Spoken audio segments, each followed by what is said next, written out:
اعوذ باللہ من الشیطان الرجیم بسم اللہ الرحمن الرحیم۔ اب یہاں وہ قانون پھر آ رہا ہے جو اس سے پہلے سورہ انعام میں ہم پڑھ چکے ہیں۔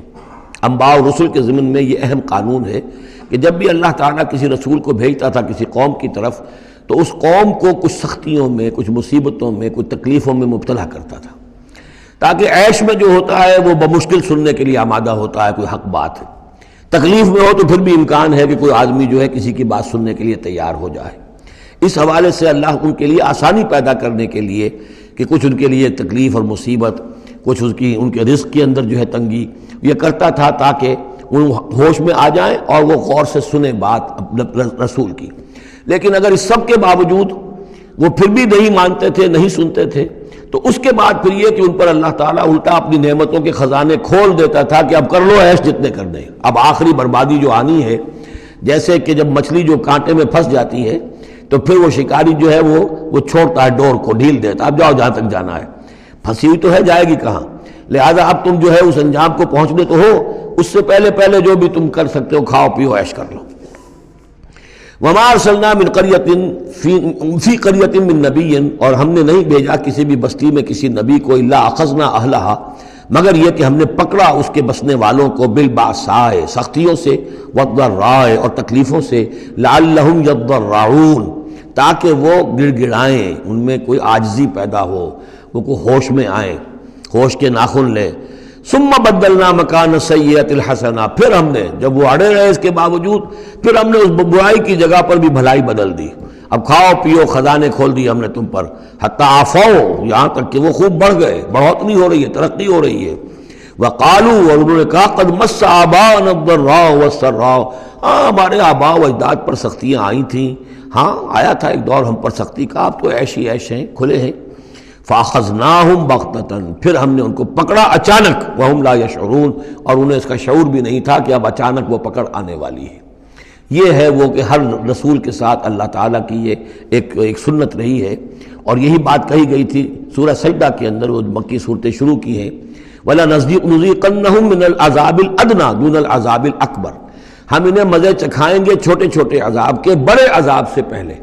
بڑا عذاب عذاب استیصال، جس کے بعد کہ کسی قوم کو نسیہ منسیہ کر دیا جائے، ختم کر دیا جائے، کَأَن لَّمْ يَغْنَوْا فِيهَا، ایسے ہو گئے جیسے کہ تھے ہی نہیں۔ قُطِعَ دَابِرُ الْقَوْمِ الَّذِينَ كَفَرُوا، ان کی جڑ کاٹ دی گئی۔ لَا يُرَىٰ إِلَّا مَسَاكِنُهُمْ، اب ان کے مسکن نظر آ رہے ہیں، محل نظر آ رہے ہیں، ان میں بسنے والا کوئی باقی نہیں رہا۔ یہ جو تعبیرات ہوتی ہیں یہ ہے عذاب الاکبر، لیکن اس عذاب الاکبر سے پہلے یہ گویا کہ تنبیہات آتی ہیں جگانے کے لیے، ہوش میں لانے کے لیے، جس کو کہا گیا ہے وَلَنُذِيقَنَّهُم مِّنَ الْعَذَابِ الْأَدْنَىٰ دُونَ الْعَذَابِ الْأَكْبَرِ لَعَلَّهُمْ يَرْجِعُونَ، شاید کہ یہ لوٹ جائیں۔ وَلَوْ أَنَّ أَهْلَ الْقُرَىٰ آمَنُوا وَاتَّقَوْا، اور اگر یہ بستیوں والے ایمان لاتے اور تقویٰ کی روش اختیار کرتے، لَفَتَحْنَا عَلَيْهِمْ بَرَكَاتٍ مِّنَ السَّمَاءِ وَالْأَرْضِ، ہم ان پر کھول دیتے آسمانوں اور زمین کی برکتوں کے خزانے۔ وَلَٰكِن كَذَّبُوا فَأَخَذْنَاهُمْ، لیکن انہوں نے تکذیب کی، جھٹلایا، تو ہم نے ان کو پکڑا، بما كانوا يكسبون، ان کے کرتوتوں کی پاداش میں۔ افامن اہل القرآن یاتیہم باسنا بیاتا وہم نائمون، یہ اس سورہ مبارکہ کی شروع کی آیات یاد ہوگا کہ بالکل اسی طرح کی تھی۔ تو کیا یہ بستیوں والے اب جو یہ بستیوں میں آباد ہیں یہ اس سے بالکل نچنت ہو گئے ہیں کہ ان کے پاس نہیں آ سکتا ہمارا عذاب، جبکہ وہ رات کو سوئے ہوئے ہوں، یا وہ ہم نائمون بیاتن، رات گزار رہے ہوں اور سوئے ہوئے ہوں۔ اب امن اہل القرآن یاتیہم باسنا ضحی وہم یلعبون، کیا وہ نچنت ہے اس سے کہ کوئی عذاب نہیں آ سکتا صبح کے وقت جبکہ وہ کھیل رہے ہوں؟ افامنوا مکر اللہ، تو کیا وہ امن میں ہو گئے ہیں، نچنت ہو گئے ہیں اللہ کی چال سے؟ فلا یامن مکر اللہ الا القوم الخاسرون، تو اللہ تعالیٰ کی چال سے اپنے آپ کو امن میں محسوس نہیں کرتا مگر وہی کہ جو خسارہ پانے والا ہے، تباہ ہونے والا ہے۔ اولم یہد للذین یرثون الارض من بعد اہلها، تو کیا ان لوگوں کو ہدایت نہیں ملی جو کسی قوم کی ہلاکت کے بعد وارث ہوئے زمین کے، اللَّوْ نَشَاءُ أَصَبْنَاهُمْ بِذُنُوبِهِمْ، کہ ہم چاہیں تو ان کو بھی ہم پکڑ لیں ان کے گناہوں کی پاداش میں۔ جو وارث ہوئے زمین کے، اس کے رہنے والوں کے بعد، ہلاک ہونے کے بعد، من بعد آلہا، تو کیا انہیں یہ ایک سبق حاصل نہیں ہوا؟ کیا قوم سمود نے سبق نہیں سیکھا قوم عاد کے انجام سے؟ قوم عاد نے کیوں سبق نہیں سیکھا قوم نوح کے انجام سے؟ اور قوم شعیب نے کیوں سبق نہیں سیکھا قوم لوط کے انجام سے؟ اولم یہد للذین یرثون الارض من بعد اہلہا ان لو نشاء اصبناہم بذنوبہم ونطبع علی قلوبہم، اور ہم ان کے دلوں پر مہر کر دیا کرتے ہیں، فہم لا یسمعون، تو وہ سنتے ہی نہیں۔ تلک القری نقص علیک من انبائہا، یہ وہ بستیاں ہیں جن کی خبریں ہم آپ کو سنا رہے ہیں۔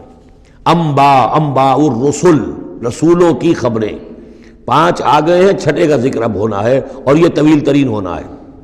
یہ 5 کا ذکر حضرت نوح، حضرت ہود، حضرت صالح، حضرت لوط، حضرت شعیب، 5 ہو گئے۔ فما كانوا ليؤمنوا بما كذبوا من قبل، تو وہ نہیں تھے ایمان لانے والے اس پر جس پر کہ انہوں نے انکار کر دیا تھا پہلے، یعنی جسے ایمان لانا ہوتا ہے وہ حق جب جیسے منکشف ہوتا ہے اس کو قبول کر لیتا ہے، جسے نہیں کرنا ہوتا تو پھر آپ لاکھ اسے دلیلیں دے دیں، لاکھ سمجھا لیں، لاکھ نشانیاں دکھا لیں، لاکھ معجزے دکھا لیں، وہ ماننے والا نہیں۔